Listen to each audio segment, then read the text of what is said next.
어제 우리 김춘실 권사님을 제가 잠깐 이렇게 신방하는 중에 제가 얼마나 마음의 위로를 받고 왔는지 몰라요. 어쩌면 우리 권사님이 그렇게 주를 사랑하시는지 그 마음이 참으로 커요.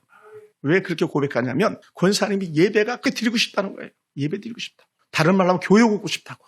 어떤 사람들은 교회가 있거나 말거나 예배가 있거나 말거나 이렇게 여기는 사람들이 거의 한 90% 정도 되잖아요. 근데 권사님은 예배가 드리고 싶어가지고. 그래서 다음 주는 어떻게든지 안간힘을 써서라도 한 계단 한 계단 올라와 보겠다는 거예요. 여러분 잘 모르시죠? 예배 드리지 못하는 그 심정이 얼마나 가슴 아픈 건지 저는 그걸 경험해 봤거든요. 저는 아주 젊었을 때에 예배 드리고 싶어가지고 막 엉엉 울면서 하나님께 기도했던 그런 적이 있었어요. 그런데 하나님께서 길을 열어주시더라고요. 예배 드릴 수 있는 길을. 그건요 잘 이해하지 못할 거예요.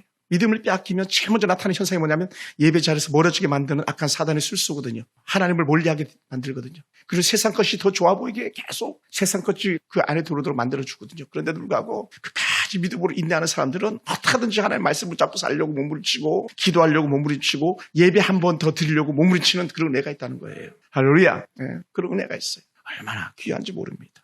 여러분 삶 가운데서 예배 자리 빼앗기지 않게 되기 원합니다. 우리 하은이 하영이 시집 가서도 예배 자리 빼앗기지 않게 되기 바라요. 예배 자리 지키는 은혜가 있기 원합니다. 왜냐하면 하나님은 이 백성들을 지으셨던 목적 예배자로 부르시기 위해서였거든요. 찬양자, 예배자 같은 은혜의 의미인 줄 믿습니다. 오늘 본문을 가만히 살펴보면 우리에게 아주 익숙한 본문이기도 해요. 아주 익숙한 본문인데 한 여인의 가슴 아픈 그런 사연들이죠. 가슴 아픈 사연. 마가복음 7장에서 고스란히 이 본문이 같이 등장을 하는데 이 여인이 가지고 있는 문제가 뭐냐. 그렇게 무시를 당하면서도 그 무시를 무시하고 믿음을 보이는 거예요. 그래서 제가 말씀 제목을 무시를 당하는 것을 이기는 것도 믿음이라고 저는 이렇게 말씀의 제목을 나름대로 정해봅니다. 예수님이 사람들의 반대 때문에 선택받았던 자부심을 가지고 있던 그 유대인들의 동네 예수님 사역의 거의 한 3분의 2를 감당했던 그런 갈릴리 지역을 떠나셔야 했습니다. 그렇게 자기들 자부심을 가지고 있고 영적 정체성에 대한 즐거움을 가지고 있는 그 지역에서 예수님을 몰라하는 거예요.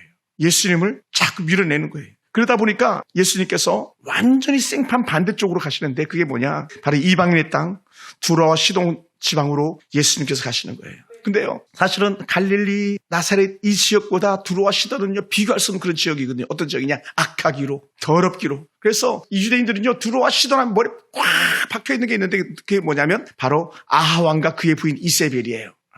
왜냐하면 이 두로와 시돈 그 땅들은 전혀 그냥 그 이방의 완전한 숭배지였고 이방 신상이 있는 최고의 도시였었거든요. 그래서 이세벨의 본고장, 이세벨 출신 도시 그런 두로와 시돈 지방에 가서 예수님께서 사역을 감당하십니다. 유대인들은요 영적으로 더러운 데는 쳐다도 안 보고 돌아가는 사람들이었다 그러잖아요. 근데 예수님은 그 더러운 두로와 시돈 땅을 들어가십니다. 특히 가나안 족속이라면 아마 이를 가는 그런 지역 사람들이었거든요. 민족적으로 거의 뭐 유대인과 가나안 지역 사람들은 원수지간처럼 여기는 사람들이거든요. 그러나 우리 주님은 그 어떤 족속도 차별하지 않으시고 어떤 국가도 멸시하지 않으시고 어떤 사람도 무시하지 않으시면서 그들에게 나아가시는 예수의 모습을 보이는 거예요. 사실 이게 그리스도인들의 모습이 돼야 되거든요. 근데 우리가 때로는 잘 그러지 못할 때가 많아요. 그러다 보니까 예수님은요, 예수님의 길을 가로막을 담도, 예수님의 길을 가로막을 어떤 국경도 없는 거예요. 예수님은 주로 사역을 감당하시던 갈릴리 사람들에게 배척을 받아서 유대인들이 환멸을 느끼고 떠나가는 것처럼 보이지만 그럼에도 불구하고 예수님의 사역은 분명한 목적을 의식해가지고 그렇게 두로와 시돈 땅을 가시는 그런 예수님이셨습니다. 예수님께서 가나안 지경에 도착했을 때 한 여인이 예수님에 대한 소문을 듣고 그 앞으로 나왔습니다. 예수님 앞에 나온 것은 그냥 단순히 구경하려고 나온 것이 아니라 자신의 마음에 깊은 과제, 숙제를 가지고 나온 거죠. 내가 가진 문제를 해결받지 않고 견딜 수 없는 그런 마음을 가지고 올라온 거죠. 그리고는 이 여인의 아름다운 고백이 있는데 그 고백이 사실 유대인들이 하지 않는 고백이었어요. 주 다윗의 자손이여. 이 고백은요 철저하게 예수님을 메시아로 고백하는 거예요. 아니 그렇게 예수님을 기다렸던 메시아를 기다렸던 그 갈릴리 사람들은 그 고백을 하지 않아요. 오히려 예수님을 배척했어요. 그런데 이방이 한 하찮은 여인이 예수님을 메시아로 이렇게 고백해 주잖아요. 이건 놀라운 은혜인 줄 믿습니다. 할렐루야. 할렐루야. 이런 고백이 오늘 저와 여러분 고백되기 원합니다. 하지만 이 여인이 예수님에게 무엇을 구할 권리는 아무것도 없습니다. 자격이 없어요. 왜냐하면 그런 이방 여인이었기 때문에 그렇습니다. 선택받은 민족이 아니기 때문에 그렇습니다. 그럼에도 불구하고요, 자식이 아픈데 앞뒤를 가릴 사람이 있겠냐는 거예요. 이 여인은 물불을 가릴 처지가 아니잖아요. 제가 지난주에 토요일이었어요. 한 여인이 교회로 올라오셔가지고 문이 열려서 올라오셔서 두런두런 얘기를 나누는데 한참을 얘기를 나눴어요. 그리고 당신의 문제가 뭐냐 했더니 방을 좀 구하고 싶다는 거예요. 그리고 방을 교회 가까이다 얻고 싶다고. 그러니 처음 보는 여인인데 그 여인 방 구해주려고 이 독산동 1동, 2동 지역을 갖다가 5곳이나 보러 다녔어요. 그런데요, 까칠해요. 까다로워요. 내가 볼 땐 너무 좋은 집인데 막 우리 민집사님 집에 비하면 막 거의 호텔 수준인데도 불구하고 세는 또 얼마나 싼지 20만 원, 25만 원밖에 안 해요. 야, 고시원도 38만, 42만 원 이렇게 하거든요. 그런데도 싫다 그러더라고. 그래, 부동산 사장한테 내가 얼마나 미안했는지 몰라요. 왜냐면 우리 교회 성도인 줄 알고 있었기 때문에. 내 성도가 아니라고 말도 못하는 거예요. 혹시 그래도 기도기간에 새가족으로 등록이라도 할까봐. 왜 그래요? 제가 담임 목사잖아요. 교회 부흥됐으면 하는 마음이잖아요. 또 계속 기도했잖아요. 하나님 기도 동역자 보내달라고. 빈자리 채워달라고. 그랬으니 혹시 그 여인이 그렇지 않을까 해가지고 간절히 그렇게 독산동을 다녔는데 아니더라고요. 그래, 부동산 사장님은 그러시더라고요. 목사님, 오늘 운동 실컷 했습니다. 그러더라고요. 토요일 얼마나 제가 바쁜 시간입니까? 내가 만약에요, 죄송합니다. 담임 목사가 아니라면 그 사람 데리고 이 집 저리 돌아다니기나 했겠습니까? 막 개인의 집 보고 막, 와, 여기 좋은데요? 막 이거 좋은데요? 막 그런 말 했겠습니까? 이게 목자의 심정이죠. 목자의 심정. 주인과 객의 차이죠. 근데 자기 딸 문제인데요.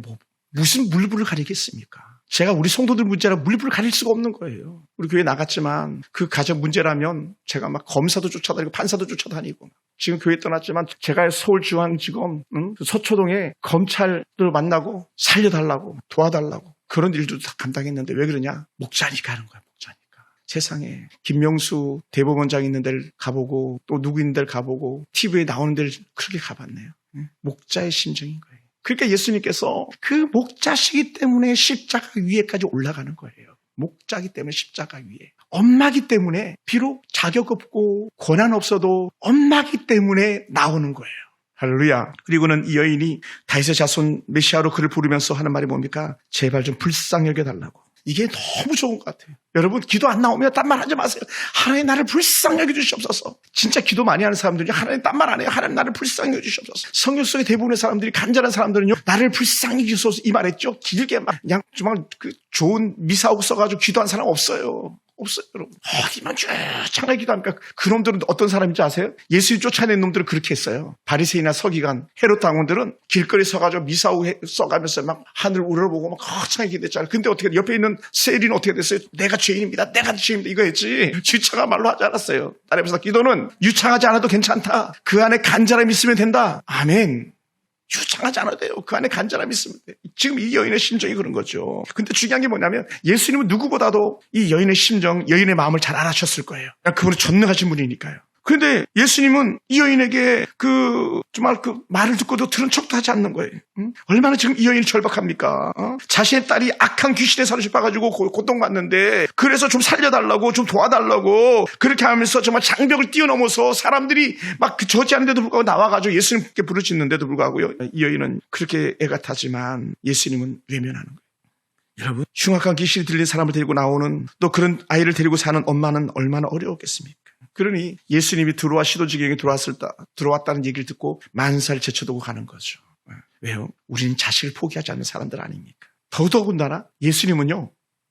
어떤 분이세요? 예수님은 불쌍한 사람들을 위해서 오신 분 아닙니까? 내가 긍휼히 여길 자를 긍휼히 여긴다 그러셨잖아요. 불쌍히 여길 자를 불쌍히 여긴다 그러셨잖아요. 그러니까 지금 이 여인보다 불쌍한 사람이 어딨어요? 물론 있긴 한 것 같아요. 나도 좀 그렇긴 해요. 얼마나 불쌍합니까? 우리 겪어보지 못했잖아요. 여러분, 홍석이 말이 그렇지 얼마나 연약한 아이입니까?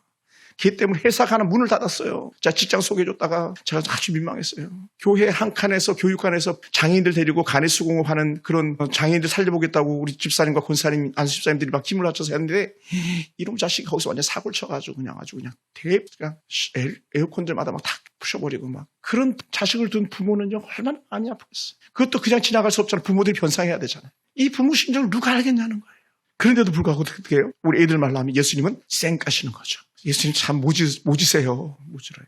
예수님은 진짜, 제가 설교를 준비하다 보니까요, 베드로가 물에 들어갈 때 얘 바다 위로 걸어가다가 갑자기 의심이 들어가지고 쑥 빠졌잖아요. 그래가지고 즉시 손을 내밀어서 건져주셨잖아요. 아니, 이 여자가 베드로보다 얼마나 못합니까? 그렇게 그냥 광야에서 밥 한 끼 못 먹어가지고 그냥 저들이 가다가 지치면 어떡할지 하는 그 근심 가지고 예수님께서 얘들아 너희가 먹을 걸 갖다 주라 막 하면서 오병이어의 기적 갖다 베세다에서 베푸셨잖아요. 여러분, 밥 한 끼 못 먹고 돌아가는 게 더 불쌍합니까? 평생 귀신 들린 딸을 데리고 빌리고 사는 게 더 불쌍합니까? 비교가 안 되잖아요. 비교가 안 되는 거예요. 손 마른 자의 손을 고쳐주셨던 예수님. 막 손을 쓰지 못한, 한쪽 손을 쓰지 못한 사람 손을 고쳐주셨는데 손 하나 쓰지 못하는 게 불쌍합니까? 귀신 들려가지고 막 온갖 개판치는 그런 딸을 둔 엄마가 더 불쌍합니까? 비교할 수 없는 거죠. 그런데도 예수님은요, 들은 척도 하지 않으세요.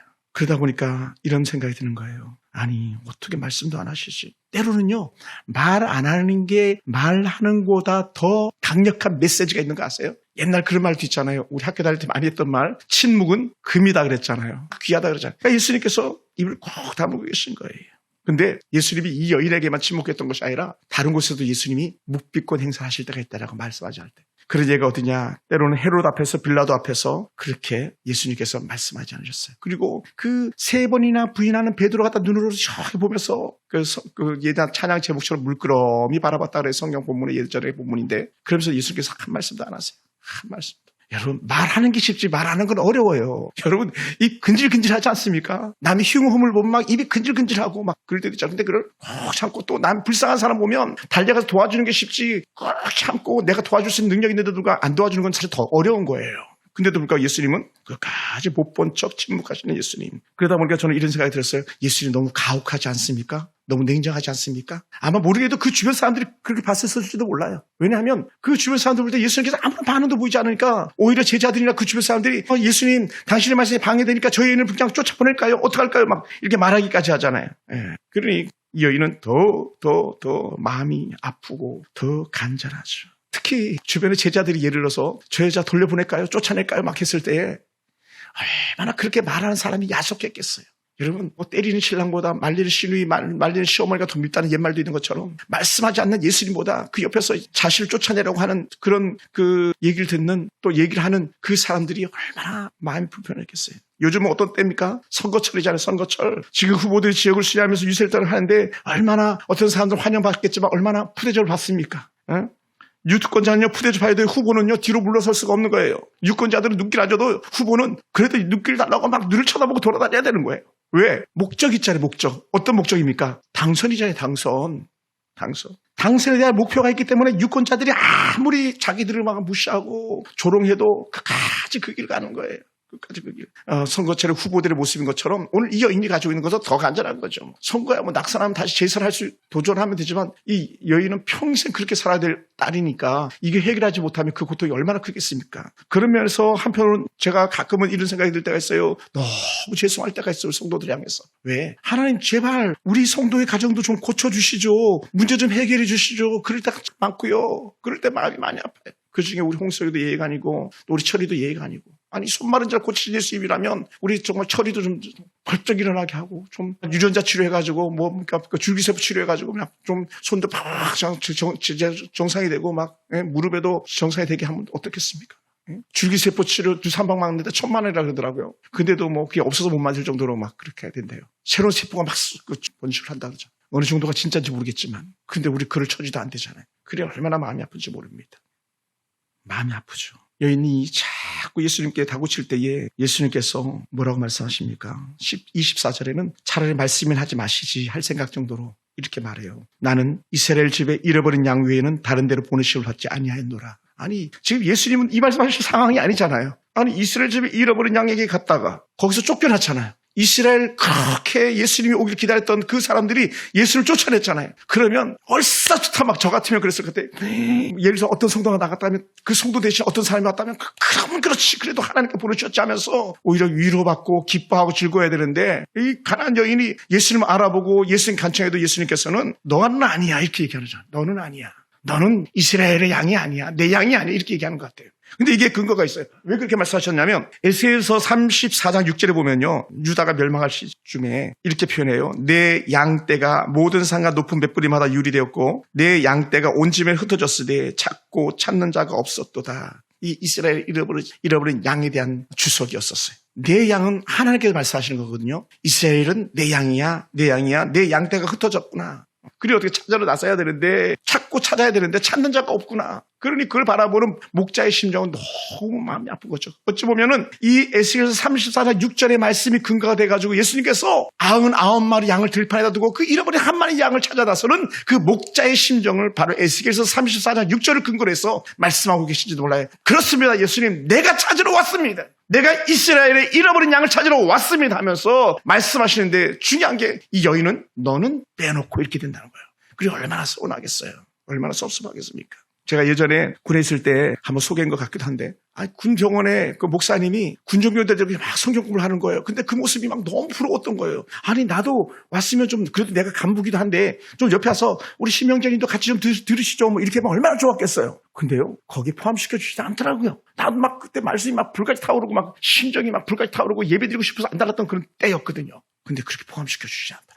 아마 이 여인이 가지고 있는 그런 유기됨, 버림받은 자의 어떤 심정이 아마 거기에 한 1000분의 10,000분의 1도 안 되겠지만 그런 심정이 아니었을까 생각도 해보게 됩니다.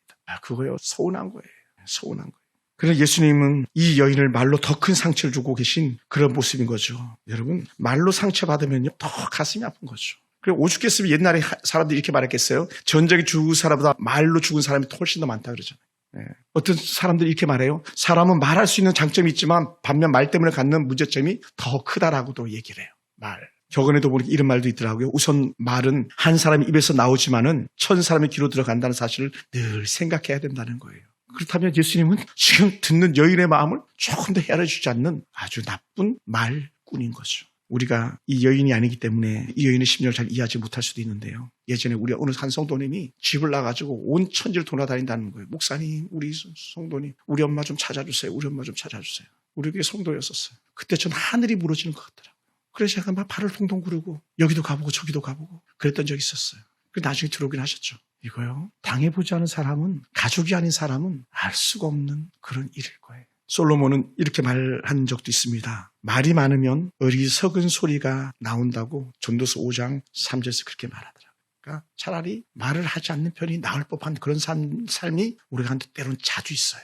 그래서 빨리 듣고 말하기는 더디하고 이게 성경적 원리잖아요. 그거를 누구보다도 더 잘하실 예수님임에도 불구하고 예수님은 듣고도 들은 척도 하지 않으시고 또 듣고 그래도 한마디 입에서 푹 나오실 말씀이 가슴 비술 꼽는 그런 말씀. 나는 너 아니야. 이스라엘의 잃어버린 양 때문에 온 사람이야. 이렇게 말씀하잖아요. 이건 정말 가슴 아픈 그런 얘기인 거죠. 그러니 이런 여인의 말에 실망한 사람도 있었을 거예요. 그 누구냐? 오늘 그 말을 들은 여인이죠. 또 주변에 있는 제자들의 모습이겠죠. 만약에 더 굳이 끌어내 본다면 오늘날 상황이라면 불신자들이 만약 그런 얘기를 들었다면 누가 예수를 믿겠습니까?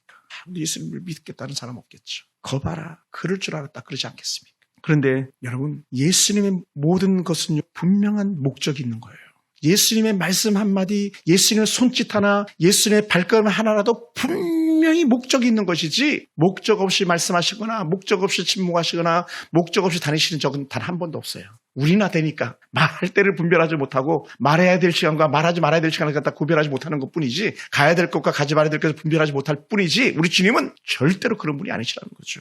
우리가 그걸 잘 깨닫게 되기 원합니다. 할렐루야. 할렐루야. 여러분 예수님이 이 여인을 무시했던 분명한 이유가 있습니다. 본문의 그 결과가 뭡니까? 예수님은 이 여인의 문제를 완전히 해결해 주시지 않아요. 오늘 읽었던 본문 마지막에 보면 이렇게 말씀하지 않습니까? 여자여 내 믿음이 크도다 내 소원대로 되리라. 28절에서 그리고는 그 즉시 그때로부터 그의 딸이 나으니라 그러잖아요. 그러니까 이 여인은요 예수님께 문제를 해결받았습니다. 그렇다면 예수님께서 그렇게 문제 해결해 주실 줄 알면서도 그렇게 힘들게 했던 이유 그것은요 분명한 메시지가 있는 거예요. 그럼 왜 예수님께서 그렇게 멸시하신 겁니까? 어떤 의도였겠습니까? 그것은요 모든 성경학자들이 대동소이에게 같은 고백으로 고백하는 해석일 것 같아요. 그 여인의 믿음을 다른 말로 하면 진짜 믿음을 드러내 보이고 싶었던 거라는 거죠. 할렐루야. 뭐라고요? 진짜 믿음.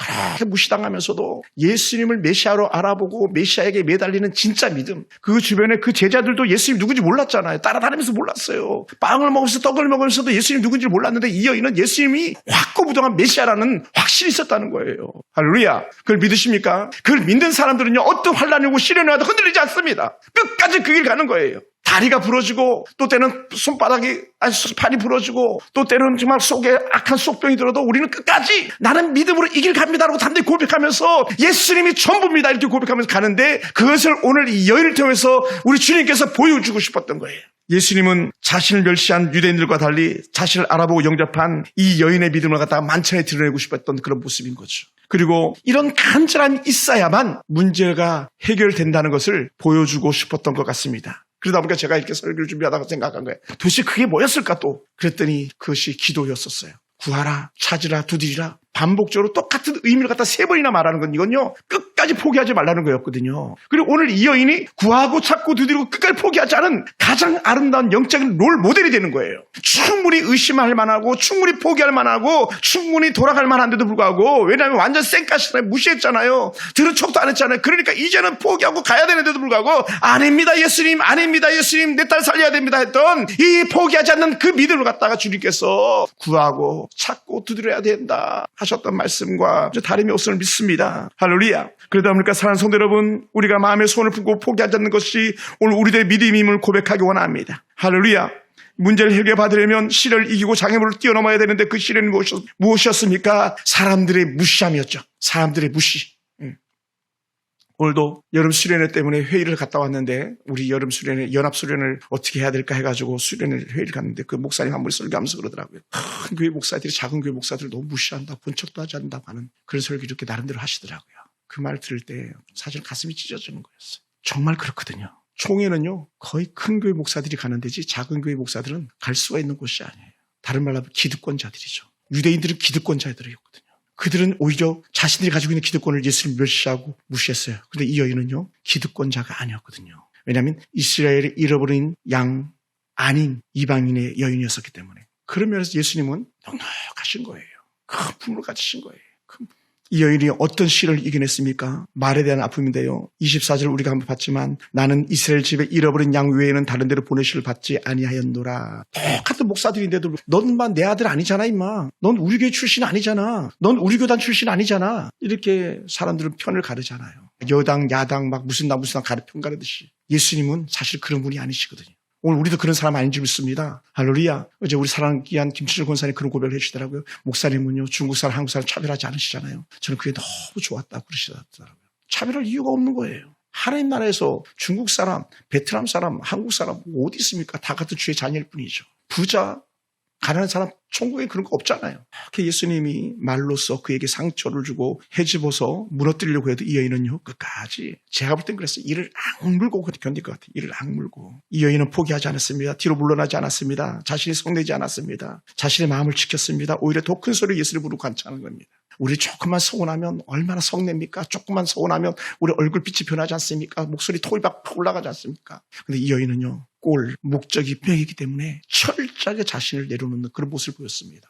계측을 받아도 상에서 떨어진 부스러기를 먹는 개처럼 나 그 부스러기 좀 달라고 그렇게 고백하는 것이 이 여인의 절대적 믿음이었었죠. 그러니 25절에 예수님께서 야 난 아니야 그랬을 때 예수께서 그렇게 말씀할 때 이 여인이 다시 고백하는 게 뭡니까? 여자가 와서 예수께 절하며 이르되 주여 저를 도우소서. 주여 저를 도우소서. 여러분 생각나지 않습니까? 지난주에 여호사밧 왕이 그렇게 수많은 군대가 몰려올 때 암몬 사람 모압 사람 마온 사람이 몰려올 때에 나는 이제 죽었어 끝났어 하면서 어떻게 합니까? 성전으로 달려가가지고 코를 쳐박고 하나님 살려달라고 오직 주만 바라보고 오직 주만 바라보겠다고 고백했잖아요. 오늘 이 여인의 모습이 사실은 여호사밧 왕의 그 심정과 하나도 다를 게 없는 거예요. 여호사밧은 나라가 망하게 생겼잖아요. 여기는 가정이 망하게 생겼잖아요. 오늘 우리 교회가 망하게 생겼잖아요. 예를 들어서. 그럼 어떻게 돼요? 우리도 코박고 하나님 아니면 안 됩니다라고 그렇게 간절히 부르짖는 거죠. 그게 오늘 우리들의 심정 되길 축원합니다. 할렐루야. 이렇게 반복되는 무시 속에서도 모멸감 속에서도 이 여자는 끝까지 믿음을 지켜냅니다. 자녀의 떡을 취할 개들에게 던지지 않는다는 읽은 말씀 속에서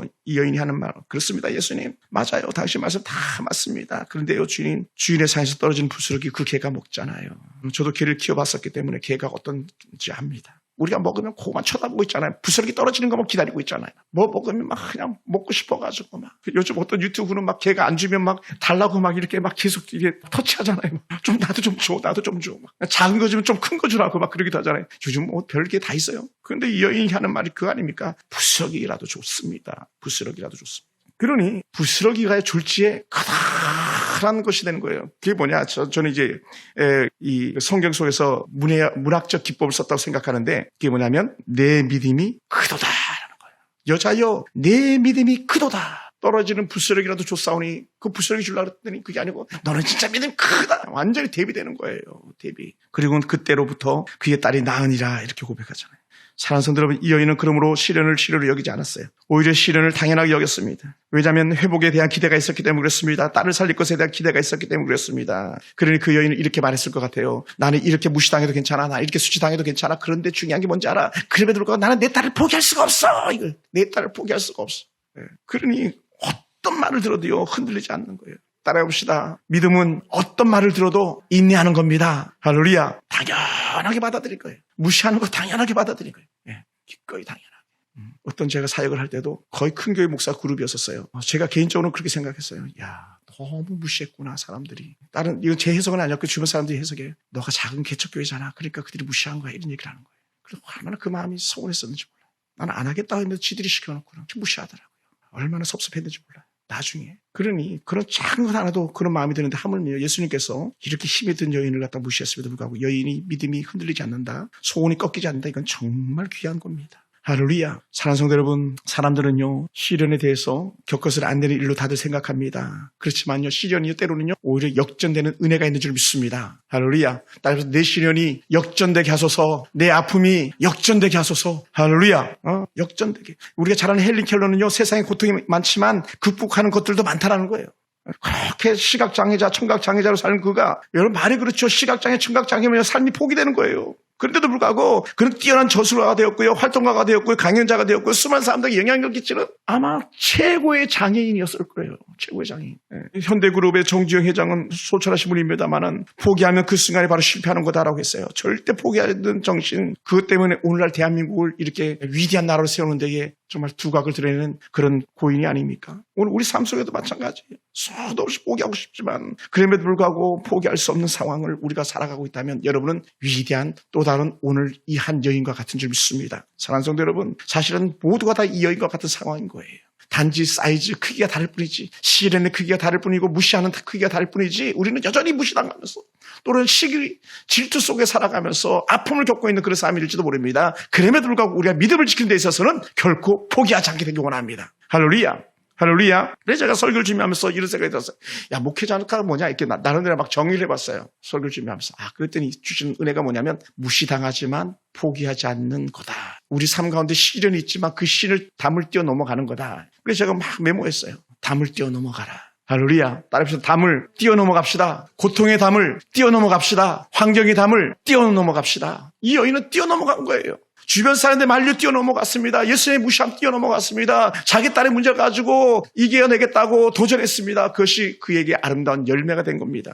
우리 삶 가운데 이러한 은혜가 있기 원합니다. 그러므로 사랑하는 성도 오늘 우리도 정말 다시 이겨내기 원합니다. 다시 승리하기 원합니다. 우리의 믿음의 고백이 달라지기 원합니다. 우리의 믿음의 확신이 새로워지기 원합니다. 이 여인의 딸이 문제를 해결받은 것처럼 또 이 여인이 해결받은 것처럼 오늘 우리 가정도 우리 교회도 우리 모든 성도들도 이 나라 민족도 시련의 담을 뛰어넘어가는 그러한 은혜가 있기 원합니다. 한 사람의 영적 은혜가 오늘 다른 사람을 살리는 역사가 일어나는데 엄마의 영적 은혜, 엄마의 영적 믿음에 엄마의 자존심이 상하였던 그럼에도 불구하고 포기하지 않던 그 은혜가 딸의 인생의 새로운 장을 열었던 것처럼 오늘 저와 여러분의 시련을 통해서 또 때로는 아버지 하나님 안에서 그 시련을 이겨내는 믿음 때문에 우리의 삶이 새로워지기 원하고 가정의 환경과 형편이 새로워지는 은혜가 있기 원합니다. 저는 그것을 보고 싶어요. 저는 우리 성도들이 사는 것이 버겁고 힘에게 없지만 또 때로는 실직하여서 아파하는 사람들의 모습도 있을지 모르겠지만 그럼에도 불구하고 오히려 그것이 역전이 되게 아니라 전화이복의 기회가 되게 할 줄 믿습니다. 왜냐하면 믿음의 시련에는요 반드시 축복의 결과물이 오기 때문에 그렇습니다. 꼭 전제는 뭐예요? 믿음이에요. 믿음 안에서의 고통, 믿음 안에서의 시련은 반드시 전화이복이 된다는 거예요. 저는 그것을 믿습니다. 할렐루야. 할렐루야. 제가 한 가지만 말씀드리고 설교를 마치겠습니다. 너무 분주해가지고 제가 잘 만나지 못하고 해가 바뀌고 계절이 2번, 3번 바뀌어도 만나지 못했던 동생 집을 잠깐 갔습니다. 지난주 설교 끝나고 저녁 이렇게 갔는데 매제가 바둑을 좀 둬요. 저보다 좀 더 잘 둬요. 그래서 제가요 바둑판을 만방으로 깨지게 생겼어요. 도무지 살 길이 보이지 않는 그런 바둑판이었어요. 그런데요 제가요 예전 같았으면 내가 졌어 하면서 돌 던졌었을지도 몰라요. 근데요 포기하지 않았어요. 보고 또 보고 안경을 벗고 얼굴을 쓰다듬고 다시 봤어요. 그러더니 빅스라는 묘수가 보였고 써야 될 패가 뭔지를 보이게 되더라고요. 그래서 제가 빅스로 하나가 살았고 그 산 거를 근거로 해가지고 패를 써가지고 제가요 대마 불사의 불사를 갖다가 사로 만들어버렸어요. 대마를 잡았어요. 혹시나 후환이 있을까 해가지고 아예 다 따내버렸어요. 한 50개 되는 돌을. 그렇게 했더니 그래도 해보려고 하다가 중간에 결국은 우리 매제가 돌을 던지더라고요. 그는 완전히 이겼다고 생각했을 거예요. 누가 봐도 그 바둑판은 그가 이긴 판이었거든요. 포석에서도 안 되고 싸움에서 안 되는데 끝까지 포기하지 않고 또 보고 또 보고 눈을 씻어가면서 또 보고 그랬더니 그 판이 역전이 된 거예요. 다른 때 같으면 2판 혹은 3판을 둬야 될 시간인데 그날은요 딱 한 판만 두고 왔어요. 2판 둘 시간, 3판 둘 시간에 딱 한 판. 그리고는 나 가겠다고 이기고 돌아왔어요. 그 전에는 제가 3대 0으로 지고 왔거든요. 그 앞에도 2대 0으로 지고 왔거든요. 이분이 맨날 아들한테 제가 설에 물어봤어요. 야, 우리 요새 아버지 바둑 두냐 했더니 글쎄요, 아버지가 보니까요 스마트폰도 보면서요 또 TV에 바둑 프로그램 보고 막 하더라고요. 그래서 내가 가서 공부 많이 하셨죠? 그래서요. 근데요 포기하지 않으니까 죽은 바둑판도 살려내더라고요.